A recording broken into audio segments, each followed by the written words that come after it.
Hop, akamiz chaqirgan ekanlar, o'zlarida internet sekin ishlayotgan ekan. Bitta tekshirib ko'ramiz. Biz ularga Wi-Fi 5 olib keldik. Wi-Fi 5 qo'yib bering dedilar, 6 ni emas.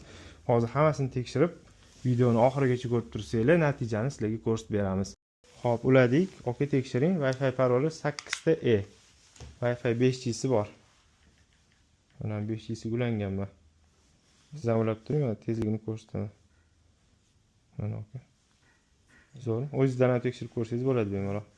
Ishimizni bitirib bo'ldik. Men bu ishni juda ham akkuratni deyolmayman. Mijozimga tushuntirdim. Qo'ldan kelgancha zatoxonalarni yaxshilab qarab, tekshirib berdim. Internet tezligi mana ko'rib turganingizdek, endi hozir lokal tarmoqda Wi-Fi 5 da qanaqa ishlayotganini o'zingizlar ko'rishinglar mumkin. Ko'rib turganimizdek, mana 500-600 gacha bemalol chiqadi. Ya'ni 350 dan baland, mana 400 va 500 gacha bemalol chiqadi. Bu Wi-Fi 5 bo'lgani uchun. Xo'p, kompyuterimni ham qarab bering dedilar. Kompyuterimda ham past dedilar. Mana hozir speed test va fastda lokal tarmoqqa o'lchab ko'ramiz. Kelayotgan lokal tarmoqdagi tezlik 500 gacha kelyapti va fastda ham endi bitta tekshirib ko'ramiz. Mana 0 dan sizlar uchun.